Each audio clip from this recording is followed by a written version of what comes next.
പാലക്കാട് മണ്ഡലത്തിൽ എൻ.ഡി.എ സ്ഥാനാർത്ഥി സി കൃഷ്ണകുമാർ ആവശ്യമായി തിരഞ്ഞെടുപ്പ് പ്രചാരണ രംഗത്ത് നേരിട്ടുകൊണ്ടിരിക്കുകയാണ്. തിരഞ്ഞെടുപ്പ് പ്രഖ്യാപിച്ചതോടെ എൻ.ഡി.എ ക്യാമ്പും ആവശ്യത്തിൽ തന്നെയാണ്. സ്ഥാനാർത്ഥിയോടൊപ്പം അരുൺ ആലത്തൂർ ചേരുന്നുണ്ട്. അരുൺ, പറഞ്ഞോളൂ.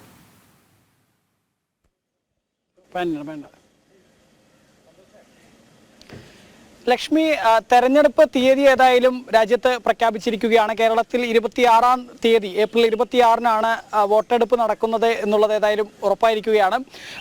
പാലക്കാട് മണ്ഡലത്തിൽ ശക്തമായ പോരാട്ടമാണ് നടക്കുന്നത്. എൻ.ഡി.എ സ്ഥാനാർത്ഥി സി കൃഷ്ണകുമാർ അദ്ദേഹമാണ് മത്സരിക്കുന്നത്.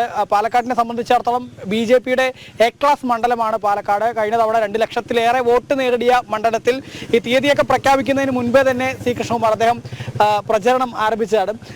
ഇപ്പോൾ തീയതി പ്രഖ്യാപിച്ചിരിക്കുന്നു. എത്രത്തോളം ഈ പ്രചരണമൊക്കെ എത്രത്തോളം മുന്നോട്ട് പോയി? രണ്ടാം ഘട്ട പ്രചരണമാണ് സ്ഥാനാർത്ഥി പ്രഖ്യാപനത്തിന് ശേഷം മണ്ഡലങ്ങളിൽ നടക്കുന്നത്.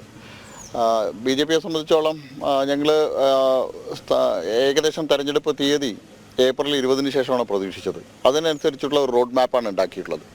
കൂടുതൽ താഴെത്തട്ടിലേക്ക് ഇനിയുള്ള ദിവസങ്ങളിൽ പ്രവർത്തനം വ്യാപിപ്പിക്കാനും കൂടുതൽ ആളുകളിലേക്ക് എത്താനുള്ള ഒരു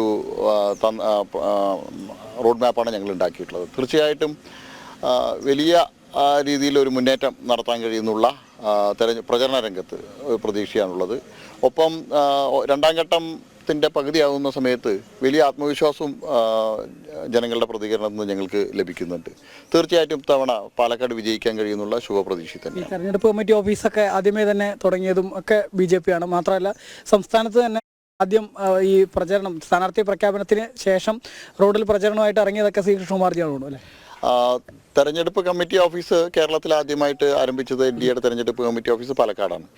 തെരഞ്ഞെടുപ്പിനുള്ള തയ്യാറെടുപ്പും വളരെ നേരത്തെ തന്നെ സംഘടനാപരമായിട്ടുള്ള തയ്യാറെടുപ്പ് ഞങ്ങൾ വളരെ നേരത്തെ തന്നെ ആരംഭിച്ചു. പാലക്കാടിലെ ജനകീയ വിഷയങ്ങളിൽ കഴിഞ്ഞ 1-2 വർഷക്കാലമായിട്ട് നിരവധി ജനകീയ വിഷയങ്ങളിൽ സജീവമായിട്ട് BJPക്ക് ഇടപെടാൻ കഴിഞ്ഞിട്ടുണ്ട്. ഇതൊക്കെ വലിയ ആത്മവിശ്വാസം വർദ്ധിപ്പിക്കുന്ന കാര്യമാണ്. ഈ ജനങ്ങളുടെ ഇടയിൽ നിന്നുള്ള പ്രതികരണമൊക്കെ എങ്ങനെയുണ്ട്? ജനങ്ങൾ രണ്ട് മുന്നണികളെയും തിരിച്ചറിഞ്ഞിരിക്കുക. ജനങ്ങൾക്ക് ഇന്ന് അവർക്ക് കിട്ടുന്ന ആനുകൂല്യങ്ങൾ ആരാണ് നൽകുന്നതെന്ന് മനസ്സിലായിട്ടുണ്ട്. പാലക്കാട് നടക്കുന്ന വികസന പ്രവർത്തനങ്ങൾ, കേരളത്തിലെല്ലാം നടക്കുന്ന വികസന പ്രവർത്തനങ്ങൾ നരേന്ദ്രമോദിജി നേരിട്ട് നൽകുന്നതാണെന്ന് അവർക്ക് ബോധ്യപ്പെട്ടിട്ടുണ്ട്.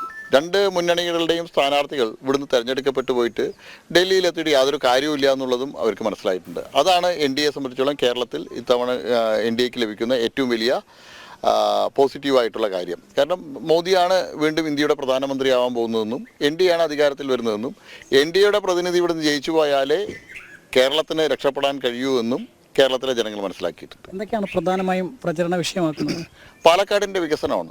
പാലക്കാടിൻ്റെ വികസനം കഴിഞ്ഞ 2-3 പതിറ്റാണ്ടായിട്ട് പാലക്കാട്ടുകാരുടെ നിരവധി ആവശ്യങ്ങളുണ്ട്, വികസന പ്രശ്നങ്ങളുണ്ട്. അതിന് പരിഹാരം കാണാൻ രണ്ട് മുന്നണിക്കും സാധിച്ചിട്ടില്ല. ഇടതുപക്ഷത്തിൻ്റെ MP ഉണ്ടായിരുന്നു, UDF ഉണ്ടായിരുന്നു, രണ്ടാൾക്കും കഴിഞ്ഞിട്ടില്ല. പക്ഷേ പാലക്കാട് നിന്ന് ഒരു ജനപ്രതിനിധി പോലും ജയിക്കാതെ, ഒരു MPയോ MLA പോലും ഇല്ലാതെ മോദി സർക്കാർ കഴിഞ്ഞ 10 വർഷക്കാലത്തിനിടയിൽ പാലക്കാടിന് 10,000-ലധികം കോടി രൂപയുടെ വികസന പ്രവർത്തനങ്ങൾ നൽകിയിട്ടുണ്ട്. റോഡുകളുടെ കാര്യത്തിലായാലും ശരി, അതുപോലെ തന്നെ മറ്റ് കേന്ദ്ര സർക്കാരിൻ്റെ സ്ഥാപനങ്ങളായിട്ടെല്ലാം വലിയ വികസനം പാലക്കാട് നൽകിയിട്ടുണ്ട്. അതിനുള്ള ഒരു നന്ദി രേഖപ്പെടുത്തലായിട്ട് ഈ തെരഞ്ഞെടുപ്പിലെ വോട്ടിനെ, മോദിജിക്കുള്ള നന്ദി രേഖപ്പെടുത്തലായിട്ട് ഇത്തവണത്തെ വോട്ടിനെ മാറ്റണമെന്നാണ് ഞങ്ങൾക്ക് പാലക്കാട്ടിലെ വോട്ടർമാരോട് അഭ്യർത്ഥിക്കാനുള്ളത്. അവരുടെ ഭാഗത്തുനിന്നും അതിനനുസരിച്ചുള്ള പ്രതികരണമാണ്. ഞങ്ങൾ ഇത്തവണ മോദിയോടൊപ്പമാണ് എന്നുള്ള പ്രതികരണമാണ് ജനങ്ങളുടെ. കോൺഗ്രസിൽ നിന്നൊക്കെ വലിയൊരു ഒഴുക്കാണ് കേരളത്തിൽ BJPയിലേക്ക് നടന്നുകൊണ്ടിരിക്കുന്നത്. പാലക്കാടും അത്തരത്തിൽ കോൺഗ്രസിനും CPM എന്നൊക്കെ ആളുകൾ വരാനുള്ള സാധ്യതയുണ്ടോ? ഇനി കോൺഗ്രസിലും CPMലും വലിയ അതൃപ്തിയാണ്.